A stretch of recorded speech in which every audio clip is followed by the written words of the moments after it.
Bismillahirrahmanirrahim. Assalamualaikum warahmatullahi wabarakatuh. 105,8 Radio Sip FM, inspirasi keluarga Anda. Selamat pagi menjelang siang nih keluarga Sip dimanapun Anda berada. Semoga selalu dalam keadaan sehat walafiat dan tetap semangat nih ya menjalani hari. Dan seperti biasa nih keluarga Sip ya, di hari Senin di jam 10 hingga jam 12 waktu Indonesia Barat nanti kita akan ditemani dalam program Beranda Perempuan, di mana ini merupakan kerjasama antara Radio Sip FM dan juga Salimah Kota Padang Peduli Perempuan, Anak dan Keluarga. Dan kali ini keluarga Sip senang sekali sahabat siar Anda Vika Laila menemani ruang dengar Anda di program Beranda Perempuan ini. Dan seperti biasa ya, dalam talk show Beranda Perempuan kita nggak mungkin ya kita ngobrol sendiri gitu. Bersama Vika sudah ada tersambung via telepon, yaitu narasumber kita yaitu Apoteker Trisna Puspitasari yang merupakan anggota bidang ekonomi Salimah Kota Padang. Assalamualaikum Kak Nana. Insya Allah jelas nih Kak ya. Apa kabar Kak Nana? Apa kabar nih Kak? Alhamdulillah, tak baik. Yang di rumah yang nggak baik ya. Iya. Lekas sembuh ya Kak ya. Semoga ya mendapatkan kesembuhan dan penyakitnya segera diangkat gitu dan mendapat ganjaran yang baik lah gitu dari Allah Subhanahu Wa Taala ya. Nah keluarga Sip, hari ini kita bakalan ngobrolin tentang kesehatan keluarga nih Kak Nana ya. Iya, pas sekali dengan kondisi keluarga Kak Nana hari ini nih Kak ya.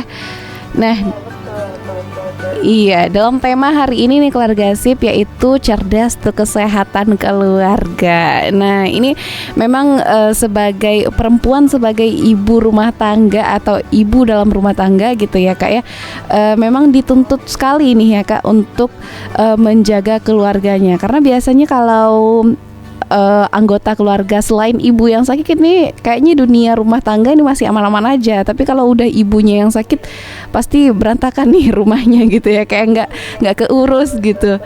Iya, jadi memang harus dibutuhkan kecerdasan gitu ya Kak ya sebagai ibu rumah tangga ini. Oke, nah kalau kita ngomongin tentang kesehatan gitu ya Kak ya, pasti kita bahas dulu tentang kebalikannya ya Kak ya, yaitu masalah sakit-sakitnya gitu. Nah sekarang ini panas lagi terik banget ya Kak ya. Cuaca lagi Masya Allah banget gitu ya sekarang ya.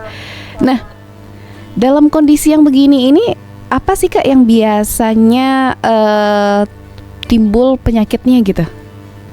Penyakit yang viral belakangan ini apa sih Kak gitu? Iya baiklah, film-film ya kan. Kadang kan kayak sebenarnya udah musim kemarau ya, sebenarnya udah kemarinnya kita sudah bahas pancaroba gitu ya. Sekarang udah kayak musim kemarau itu kemarin ini kasusnya agak banyak itu kan DBD ya, demam. Terus kalau yang di taraf rumah tangga itu yang sering banget kalau udah sering ini biasanya sakit kepala, terus di akhirnya jadi demam, terus nanti flu karena kan debu. Iya.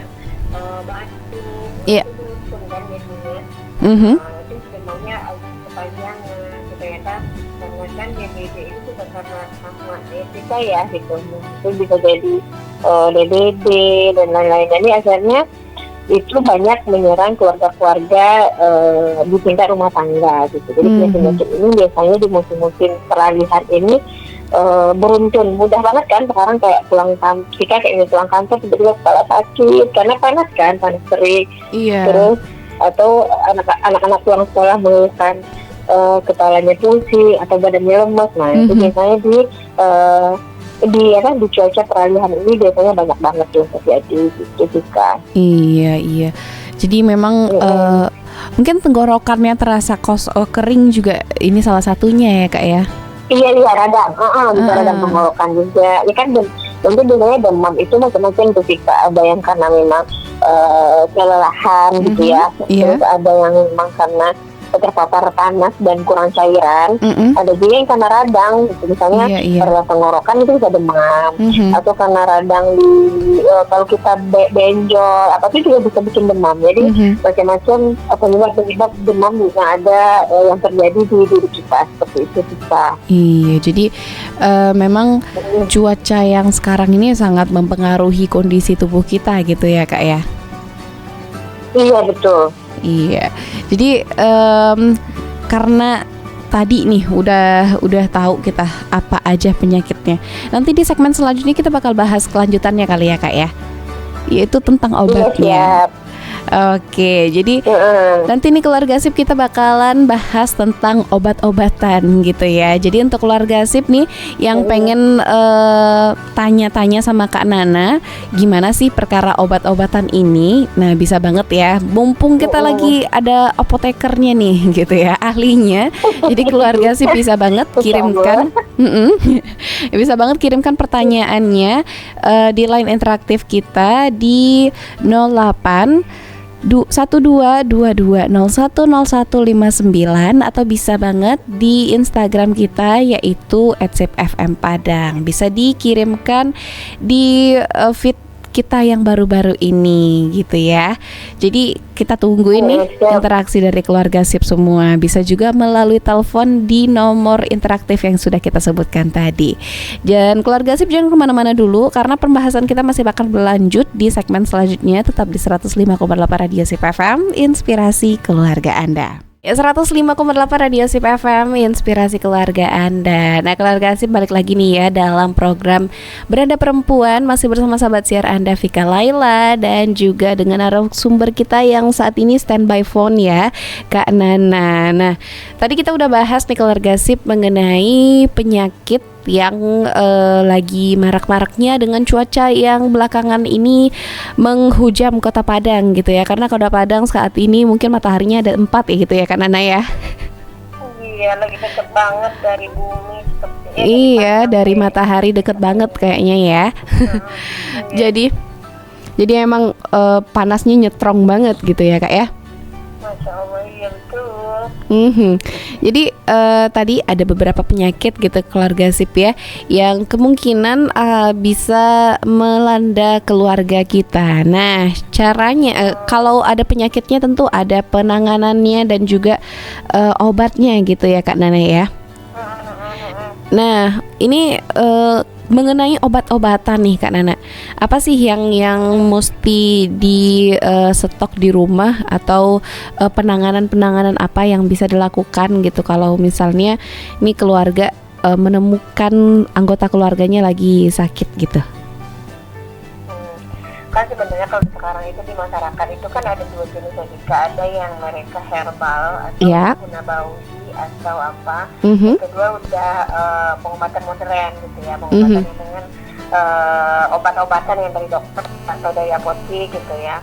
Nah kalau misalnya sekarang di rumah tangga itu tidak ada masalah, misalnya menyetok dua-duanya karena tapi yang penting itu dikonsultasikan. Misalnya nih kalau teman-teman mau aku nih lebih ke herbal atau di guna bawi gitu, boleh, tapi kita konsulkan gitu. Maksudnya apa sih yang perlu urgen di rumah? Misalnya kan yang sering-sering terjadi di rumah itu kan kepala sakit, demam, tiba-tiba flu, batuk. Nah itu kan penyebabnya berbeda-beda ya. Misalnya kayak kita nih, kita memang mudah flu, itu kan alergi, itu beda dong obatnya gitu. Jadi pengobatan itu nggak bisa berdasarkan asal-asalannya kita aja. Jadi kan kadang-kadang temen aku cocok nih sama ini, terus aku juga deh nyetok itu gitu. Misalnya kayak paracetamol gitu ya. Udah nih pakai kepala sedikit makan paracetamol, demam makan paracetamol, nggak bisa karena demam itu juga ada penyebabnya. Kayak kan bilang tadi, ada yang demam itu karena memang kondisi tubuhnya kelelahan atau radang. Itu beda penanganannya. Kalau misalnya karena kelelahan itu biasanya tinggal istirahat sih Kak. Jadi kayak di Nawawinya itu kan kayak di dalam Al-Quran itu kan ada dibilang ya madu adalah obat. Nah bisa saja penanganan pertama ketika kita demam karena kelelahan itu minum madu hangat, minum madu sebelum makan gitu. Terus kita istirahat, bisa sehat kok tanpa obat modern, insya Allah gitu. Tapi misalnya ternyata kita demamnya karena radang, ada pembengkakan di kaki, atau ada bengkakan di tangan kita, ada bengkak nih lebam atau apa jatuh. Nah itu nggak bisa hanya sekedar hanya sekedar ya udah kita minum madu, itu nggak bisa gitu. Jadi ada yang obatannya pun nggak semua cocok dengan paracetamol. Kalau misalnya kita demamnya karena radang, itu ada namanya ibuprofen. Gitu. Misalnya ada obatan yang memang khusus demam karena radang, ada pembengkakan dalam tubuh gitu. Jadi di rumah tangga nggak bisa asal-asalan menyetok obat P3K karena masing-masing kondisi penyakit itu beda-beda penyebabnya gitu.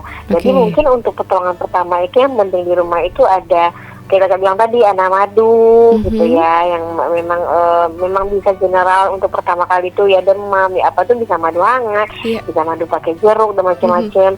Terus memang mungkin bisa beberapa keluarga itu nyetok paracetamol. Kalau kakak menyetok paracetamol gitu karena umumnya kayak suami hari ini tuh demam tinggi, ya memang sudah harus kita berikan obat. Nggak bisa nih, udah dikasih madu nggak turun, udah dikompres nggak turun. Nah, udah paracetamol nih karena beliau tidak ada radang. Kayaknya mungkin karena kelelahan atau karena flu berat. Jadi awalnya beliau flu dulu, gitu kan. Nah, jadi di stok adalah obat-obatan yang bebas, Ika. Kan jenis obat-obatan ini juga banyak kan. Kalau obat-obatan modern itu ada obat bebas terbatas. Ada obat bebas. Nah, obat bebas ini memang kita bisa stok nih gitu. Nah, ada obat keras. Itu nggak bisa di stok. Obat keras bukan di stok. Itu harus kan dari resep dokter ya, Kak ya? Iya.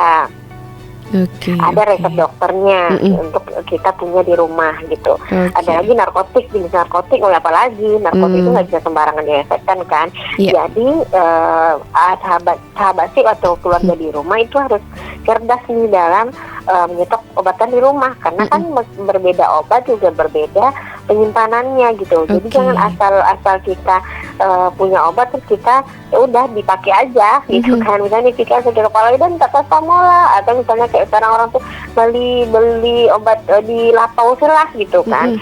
Nggak bisa karena kita setiap mengalami penyakit itu berbeda penyebab dan berbeda penanganannya, seperti itu. Harus ada, nggak bisa sembarangan kita minum-minum aja gitu. Bebe, berarti emang harus ada diagnosa yang jelas dulu gitu ya, Kak ya? Iya, betul.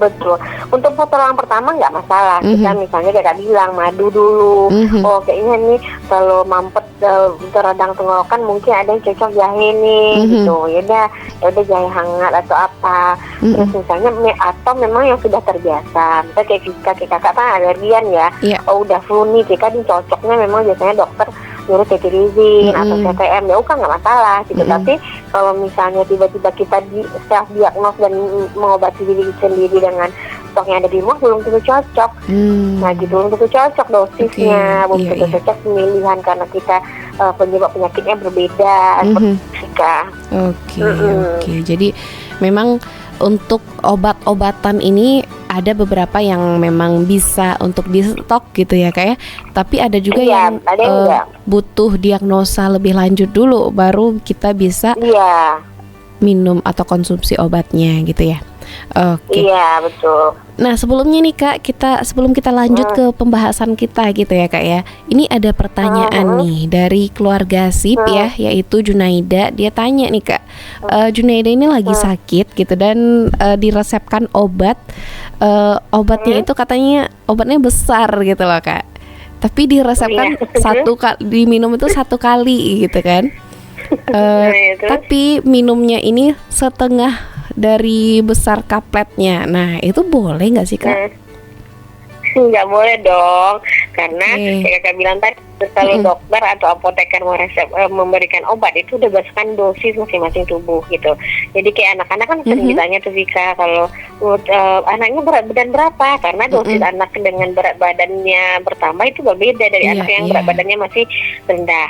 Nah sama kayak kita udah dewasa pun, ada ada diagnosa penyakit itu yang berbeda dosis yang diberikan oleh dokter. Nah tadi kan misalnya ternyata diresepkan 1 kali 1 sehari, ya 1 makannya. Kalau misalnya setengah nggak berfungsi dong, nggak ada reaksi dalam tubuh gitu. Karena dosis sesuai tubuh mereka adalah 1 tablet. Nah kalau merasa itu ukurannya besar, nggak mungkin ada yang kesulitan meminum obat langsung 1 dalam tabletnya besar gitu misalnya. Nggak apa-apa dibagi 2, tapi tetap diminumnya 1 di 1 kali makan, jangan dibagi 2. Nah kalau misalnya jangan dibagi tengah diminumnya gitu. Kalau dibagi 2, tapi minumnya itu ada jeda gitu Kak, jeda mungkin beberapa 20 menit gitu ya, boleh nggak sih Kak? Kan ada obat itu Vika yang diminum disuruh sebelum makan, ada yang setelah makan.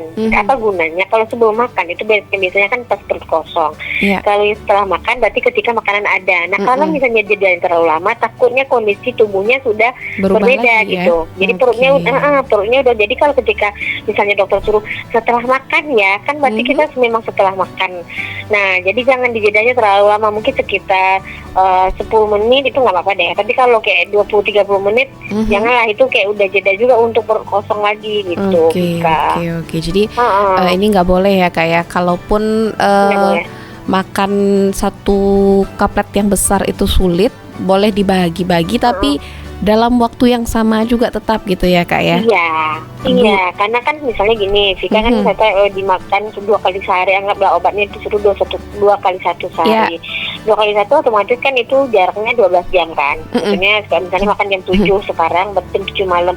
Nah kalau jam 7 ini, jam 7 pagi kita udah makan, terus kita makan lagi 7.30, berarti pas malamnya juga berbeda jam makan dong. Maksudnya berbeda lagi jam makan obatnya gitu.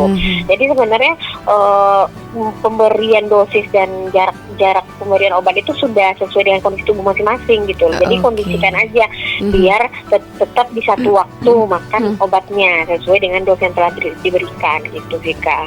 Oke. Jadi seperti itu ya Kak ya. Memang tidak bisa dijarakkan sangat lama, tapi minimal maksimalnya tadi 5-10 menit boleh gitu ya Kak ya. Iya, masih di kondisi makan itu kan, gitu. Masih di kondisi makanannya masih di dalam pencernaan gitu. Jadi memang mengikuti kondisi tubuhnya gitu ya Kak ya. Iya. Begitu, baik. Nah udah jelas nih ya Junaida ya, keluarga Sip. Jadi semoga nanti keluarga Sip makin cerdas lagi nih ya untuk mengkonsumsi obatnya. Jangan sampai salah cara makan nih keluarga Sip ya, biar makin cepat sembuh. Semoga lekas sembuh nih keluarga Sip ya. Oke, amin ya rabbal alamin. Nah, jadi tadi kan kita udah tahu nih Kak mengenai obat yang bisa kita stok dan juga penanganan pertama pada pertolongan pertama pada orang yang sakit gitu ya. Nah, ini gimana nih Kak kalau misalnya nih kita menghadapi orang yang memang punya penyakit ini yang rutin minum obat gitu loh Kak. Mungkin ada pasien kanker atau pasien diabetes gitu. Karena kalau di Vika sendiri nih Kak, Vika punya ada kasus keluarga Vika, ada yang sakit kanker kemarin kan Kak. Dan harusnya kan minum obat nih, tapi waktu itu ada dikasih, karena sudah didiagnosa sama dokter sudah sembuh, jadi diputus nih obat kankernya gitu. Dalam waktu kurun 1 tahun gitu lah ya. Nah ternyata balik lagi gitu, dan bahkan bertambah sama diagnosa yang lain nih Kak gitu. Apakah itu ada pengaruhnya sama obat atau memang belum, emang kankernya itu bisa bolak-balik aja gitu? Nah itu diputusnya kemarin memang dokter yang suruh atau putuskan sendiri? Putus sendiri sih kayaknya Kak. Iya. Nah jadi biasanya pasien kanker, kakak juga punya nih kan kakak kandung kakak cancer survivor. Jadi beliau itu memutus obat itu karena memang diagnos dokter. Jadi kan kalau biasanya kalau pasien dengan penyakit khusus itu kan mereka wajib kontrol jika 1 kali sebulan. Jadi wajib kontrol 1 kali sebulan, dicek lagi nih kondisi tubuhnya, dicek lagi nih kondisi berapa sih sel kanker dalam tubuh. Kan kita semua kan punya kanker ya. Tapi bagi orang yang memang sudah didiagnosa kanker, berarti sel kankernya di atas batas normal dan mengganggu tubuh gitu ya. Nah biasanya tuh mereka akan ada cek berkala berapa sih sel kanker aktif dalam tubuhnya. Nah ketika misalnya dokter sudah memutuskan kayaknya ibu sudah bisa nih dihentikan dulu minum obat kankernya, tapi nanti dikontrol lagi ya 6 bulan. Kemarin kakak gitu, nanti kontrol lagi 6 bulan, diulang lagi ceknya, perlu lagi nggak minum obat atau gimana gitu sih Kak. Jadi memutuskan untuk berhenti minum obat di pasien-pasien tertentu itu jangan diputuskan sendiri. Jadi memang taatlah dengan medikalnya gitu. Misalnya itu medical terapinya namanya ya. Jadi terapi medisnya. Apalagi kalau di kasus kanker itu jangan coba-coba banyak berpikir. Karena kanker itu cepat menyebarnya. Jadi kita kayak nggak punya waktu untuk berpikir dulu gitu. Misalnya nih kita didiagnosa kanker gitu misalnya. Terus dokter bilang nih apa nih terapi yang cocok dokter bilang kayaknya harus dibuang misalnya gitu ya. Di kasus ini mereka punya stadium-stadium ya Vika. Jadi di stadium ini kayaknya harus dibuang nih kansernya. Terus kita bilang nih boleh nggak saya pikir dulu seminggu atau mau coba dulu obat kambuh gitu. Jangan, karena kanker itu secepat itu bisa menyebarnya ke organ yang lain. Jadi memang harus dibawa medical terapi. Jadi benar-benar harus di bawah kontrol, nggak bisa yang kita meraba-raba sendiri bahwa kita sakit nggak ya, terus kita nih balik nggak kankernya, nggak bisa. Jadi orang dengan kasus-kasus tertentu mereka harus benar-benar check up rutin. Itu kan biasanya dokter kasih itu jadwalnya Vika. Jadi ini ibu 1 kali 3 bulan ya, ibu 1 kali 3 bulan ya. Terus misalnya nih kalau diputus obat kankernya, terus tapi obat kankernya diputus tapi minum obat ini ya dilanjutkan, atau vitaminnya gitu loh Vika. Ada vitamin yang mereka harus minum secara rutin setiap hari gitu, walaupun obat kankernya diputus. Atau tapi ibu udah putus nih obatnya boleh, tapi jaga pikiran ya, harus happy ya. Orang kanker nggak bisa tuh, nggak bisa stres, nggak bisa capek, nggak bisa. Jadi banyak faktor dari yang mempengaruhi kondisi tersebut Vika. Jadi nggak bisa kita menyalahkan terapinya salah atau obatnya nggak diminum kok jadi seperti ini, tidak. Tapi itu semuanya di bawah medical terapinya. Jadi ada terapi medis yang memang khusus buat beberapa pasien. Seperti nggak bisa kita tiba-tiba memutuskan obat tidak diminum itu sendiri, nggak bisa. Jadi ikutin aja tuh jadwal medical terapinya yang sudah ditetapkan. Seperti itu Vika. Apalagi cancer, habis itu kayak obat-obat ini ya, penyakit-penyakit itu yang hipertensi kan bisa jadi gitu ya. Kalau kita sepele kan bisa jadi stroke, bisa jadi pembencian udara, bla bla bla. Nah itu nggak bisa kita mendiagnosis sendiri. Ini nih obat aku udah merasa sehat nih, hentikan aja obatnya. Misalnya tensi aku merasa udah normal nih, aku hentikan aja, nggak bisa. Nah itu kondisi-kondisi khusus yang memang harus dibawa pengawasan dan kontrol seperti itu. Jatuhnya nanti kalau misalnya kita memberikan tindakan sendiri kepada diri kita sendiri, itu jatuhnya self diagnose tadi ya Kak ya, yang salahnya gitu. Iya betul. Iya kan kita nggak ahli juga di bidang itu misalnya kan, apalagi misalnya nggak ahli di bidang medis gitu kan. Iya betul. Jadi memang tidak bisa main-main gitu ya Kak ya sama obat-obatan ini. Dan Vika kemarin bisa. Kemarin juga pernah itu tuh Kak, lihat di Instagram atau di mana gitu, pokoknya di media sosial ya. Ada kasus ini pasiennya itu sudah resisten dengan semua antivirus gitu loh Kak. Nah betul ya, ada viral, betul. Ya, udah di non reaktif semua gitu loh. Nah itu berarti kesalahan di tidak taat minum antibiotik Vika. Nah, jadi ketika misalnya teman-teman nih di keluarga SIP di rumah atau teman-teman itu sudah di terapi antibiotik sama dokter. Nah, ini kan kondisinya kita kembali tadi ya ke pertolongan pertama tadi ya Vika. Misalnya demamnya masih sehari, 2 hari oke, itu masih terapi di rumah. Kita kasih paracetamol, kita kompres, kita berikan MHS misalnya, itu masih oke. Tapi misalnya udah 3 hari nggak turun-turun panasnya nih, nggak bisa itu berarti karena bakteri atau virus yang ada dalam tubuhnya yang mengganggu. Berarti otomatis harus pakai antibiotik dong gitu ya. Nah, antibiotik ketika teman-teman diresepkan misalnya 3 kali 3 atau 5 kali 3, nah itu harus dihabiskan walaupun merasa sudah sehat.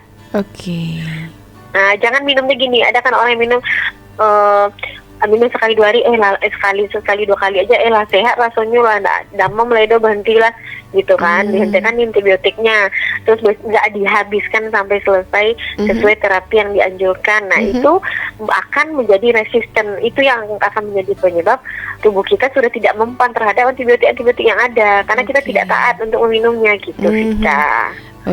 Berarti memang butuh kedisiplinan yang kuat gitu ya Kak ya dalam mengkonsumsi obat ini. Nah gimana kalau terutama antibiotik. Terutama antibiotik Vika. Kalau obat demam misalnya paracetamol itu disarankan memang hanya ketika sakit. Jadi misalnya udah demam kita udah turun dan udah tubuh kita udah stabil, nggak pusing, nggak apa, itu hentikan aja, karena kan mereka bersifat anti nyeri kan, nyeri atau penurun panas aja. Dan sejenis obat painkiller juga ya. Sudah sehat. Apa bisa? Sejenis obat painkiller lainnya juga seperti itu ya Kak ya?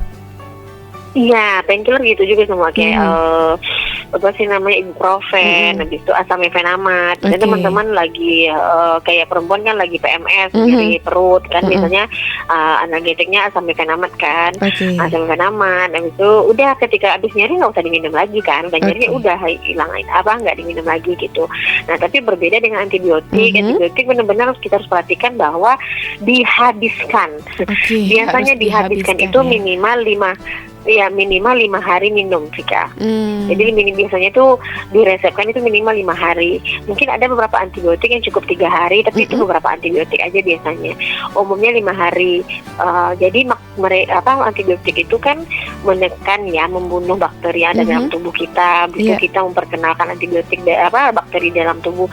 Nah itu kan butuh waktu. Jadi mereka nggak bisa yang udah 2 kali minum langsung sehat itu karena antibiotiknya udah bagus, enggak. Jadi kerjanya harus tuntas dulu, makanya resepnya harus dihabiskan antibiotik itu. Oke. Karena memang setelah sakit ini ada masa recovery atau masa pemulihan ya Kak ya, dan masa pemulihan itu masih ada penyakitnya dikit-dikit gitu ya Kak. Iya, terus ada juga kasusnya sering seperti ini, ketika teman-teman tidak menghabiskan antibiotik, ketika sakit lagi diminum lagi, Vika, itu nggak boleh. Berarti misalnya nyimpan antibiotik di rumah ya kan, nggak boleh dilanjutin lagi ya Kak. Iya, misalnya Vika diresepkan antibiotik nih sekarang, terus Vika cuma minum 3 kali sehari, kan sisa tuh di rumah. Terus ternyata beberapa minggu lagi sakit lagi, terus Vika minum lagi antibiotiknya 3 kali. Nah itu yang membuat tubuh kita udah nggak mempan terhadap antibiotik yang kita minum, karena nggak selesai untuk terapi antibiotiknya, seperti itu. Nah, jadi nggak disimpan, antibiotik itu bukan untuk di stok. Jadi gimana nih Kak kalau misalnya nih udah kayak tadi tuh resisten dia dengan semua jenis antibiotik. Ini obatnya apa lagi nih Kak? Nggak ada obat.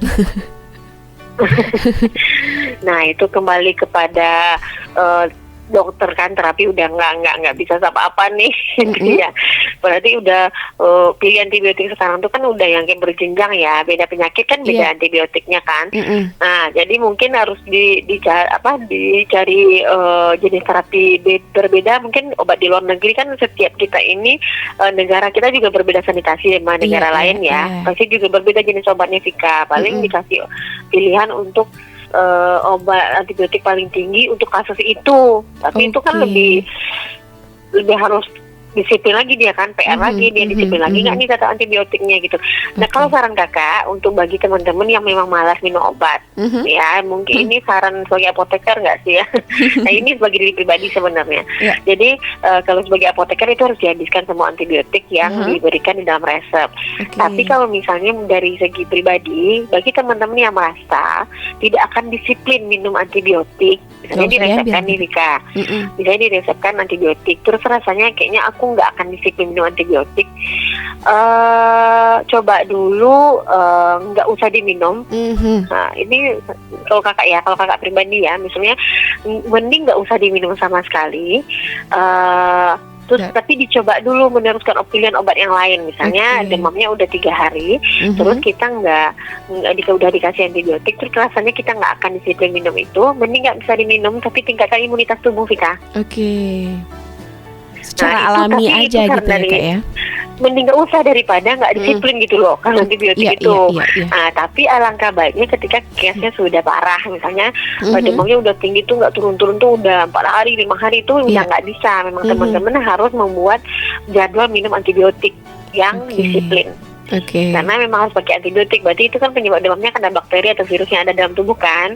Nah, jadi harus didisiplinkan banget minum antibiotiknya, di reminder mungkin, atau bikin mungkin diingatkan keluarga lain untuk mengingatkan kita minum, atau bikin note di depan meja makan atau apa seperti itu, biar kita menghabiskan antibiotik itu sesuai dengan yang diresepkan. Baik. Jadi memang harus sedisiplin itu ya. Boleh ditinggal, boleh tidak dikonsumsi atau diambil obatnya kalau dengan catatan tadi kalau penyakitnya nggak lagi bahaya-bahaya banget gitu ya Kak ya. Iya, misalnya kan ada tuh yang demamnya udah agak turun nih, tapi kita tetap pengen ke dokter misalnya itu kan, nanti kan diresepkan antibiotik tuh, rasa-rasanya nggak akan disiplin, mending nggak usah daripada nggak berfungsi sama sekali, atau kita akan membuat bad effect ke depannya gitu untuk tubuh kita. Tapi bukan berarti ini saran apoteker ya, maksudnya kalau kakak tetap menyarankan medical terapinya sesuai dengan yang diresepkan dokter. Tapi jangan coba-coba teman-teman tidak disiplin untuk minum antibiotik ini gitu. Nanti kan awalnya sekarang mungkin kita masih mempan nih amoxicillin, itu kan masih rendah ya Vika ya amoxicillin. Nanti ketika udah nggak disiplin minum amoxicillin, pas ke depannya diganti nanti lagi ciprofloxacin. Terus kita nggak disiplin lagi nih, udah diganti lagi yang lebih berat kan, kasihan tubuh kita juga.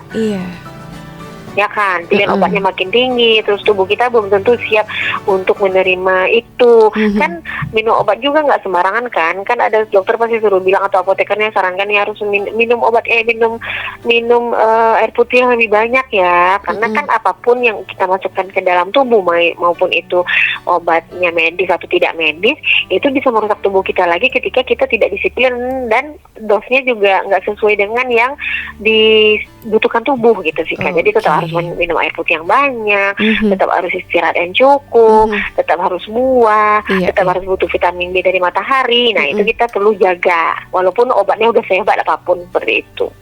Jadi yang sebenarnya obat itu hanya pembantu kita untuk kita sembuh, tapi yang menjaga diri kita memang harus kita sendiri dengan gaya hidup yang baik juga memang ya Kak ya. Sudah pernah kita bahas kan waktu itu ya, gaya hidup sehat itu bagaimana supaya kita menjaga imunitas gitu sebelum terlambat gitu. Oke.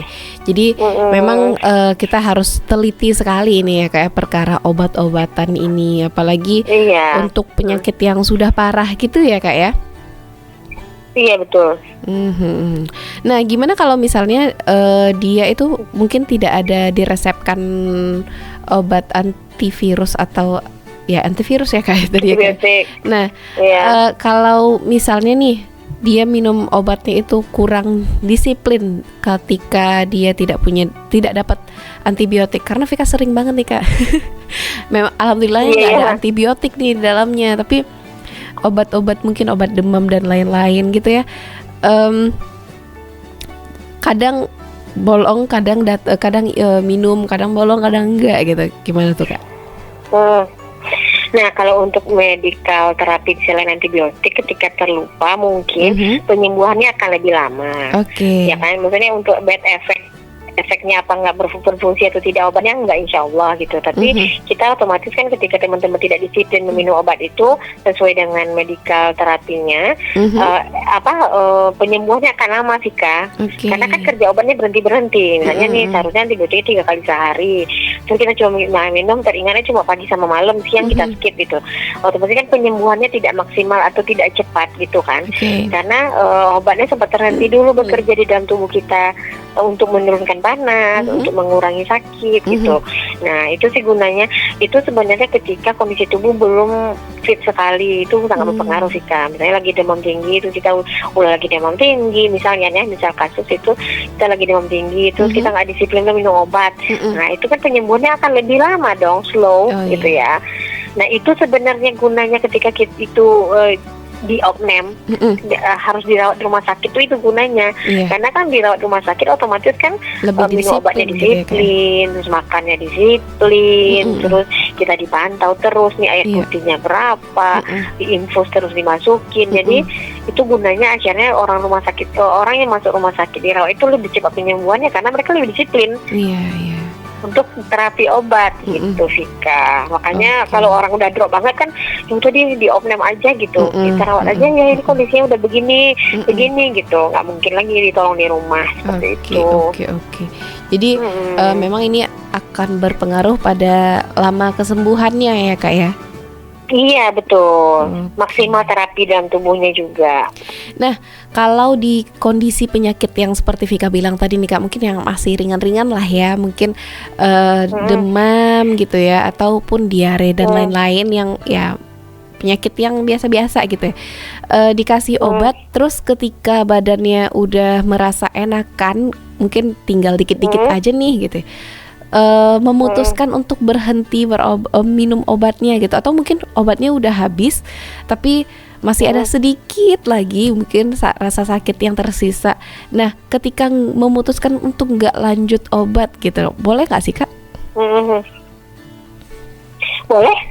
Jadi kita yang kondisi tubuh kita tuh yang bisa ngukur baik, ini udah lebih enakan nih, ini udah jauh lebih baik daripada kemarin, itu kan kita ya. Kita coba nih hentikan satu-satu obatnya, kecuali antibiotik ya Vika, misalnya paracetamol kita hentikan, terus kita lagi flu kita hentikan cetirizine-nya, atau kita hentikan nanti bromhexin ketika batuk, itu nggak masalah. Tapi komitmen menjaga habis itu imunitasnya, dia tidak turun lagi dan balik lagi penyakitnya. Jadi kalau misalnya teman-teman di posisi yang udah enakan, berhenti aja obatnya, otomatis jaga imunitas, lanjutin aja vitaminnya, lanjutin madunya, lanjutin minum air putih lebih banyak, sayur, buah gitu Vika. Jadi jaga imunitas tubuh biar tidak drop lagi.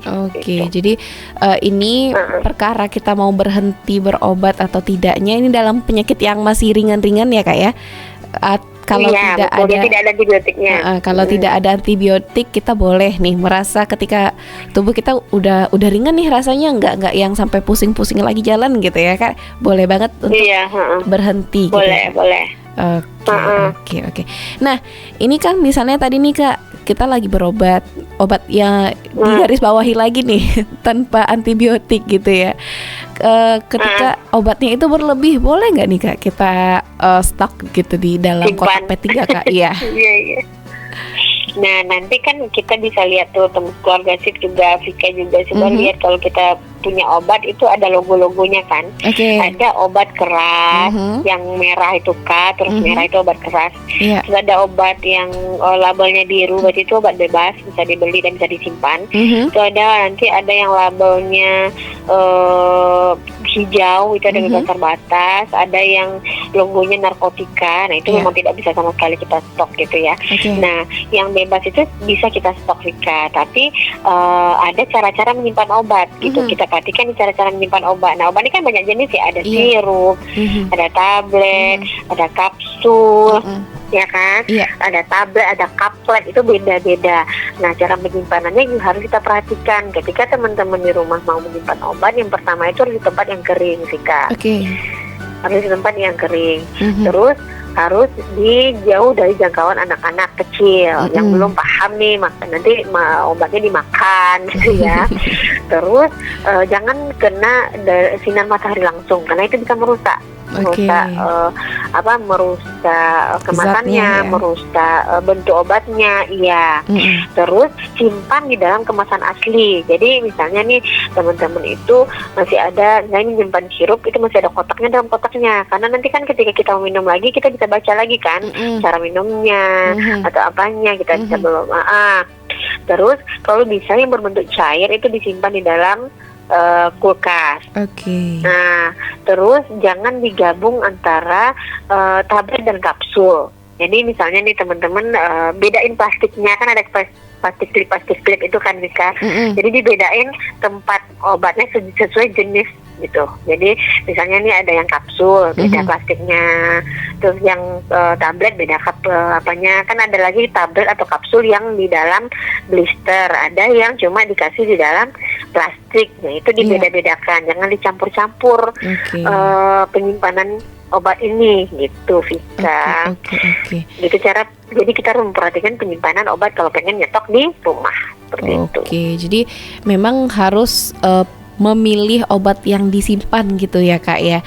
Obat yang Iya, boleh betul. kita simpan itu memang obat yang bebas gitu ya Kak ya. Obat yang Bebas, ringan. ya betul. Oke. Nah, nanti nih Kak, kalau misalnya nih, kan kita udah nyetok obat gitu, atau obat kita itu adalah obat yang nggak boleh kita stok. Cara pemusnahannya nih gimana nih Kak? Nah, ada ya. Jadi macam-macam kan kayak kakak bilang tadi, jenis obat ini kan banyak ya. Ada bentuk tablet, ada kapsul, ada yang salep juga kan. Ada yang gatal-gatal itu kan kan. Ada yang sirup. Nah, itu berbeda cara membuangnya. Yang pertama tuh teman-teman kalau pengen ada stok obat di rumah, nah itu sih kalau bisa lakukan langsung. Kalau kakak ini berkala sih melakukannya. Jadi teman-teman tuh kalau ada stok-stok obat atau sisa-sisa obat yang pas kita berobat itu masih ada di rumah, berkala harus diperhatikan tanggal kadaluarsanya. Jadi sering-sering disortir, Vika. Nah, jadi lihat ke tanggal kadaluarsanya. Terus lihat kalau misalnya ada tablet yang tidak di dalam kan ada blister namanya ya, yang langsung ada disimpan satu-satuan itu. Nah, lihat warna dan bentuknya berubah atau tidak. Berarti kalau udah berubah terus dibuang. Terus perhatikan lagi label. Kalau labelnya tidak lengkap, misalnya nih Vika dikasih obat yang warnanya putih aja, nggak ada kemasan apa-apa gitu. Dan Vika itu lupa obat apa ya, itu dibuang aja. Jangan nggak boleh disimpan ya. Kamu deh. Oh ini nih kayaknya ini gitu. Kalau yang nggak ada label itu nggak usah dilanjutkan untuk dikonsumsi gitu ya. Terus kalau untuk tablet kayak bilang tadi, lihat perubahan warnanya, perubahan baunya, basah atau tidak, itu sudah tidak bisa di apa.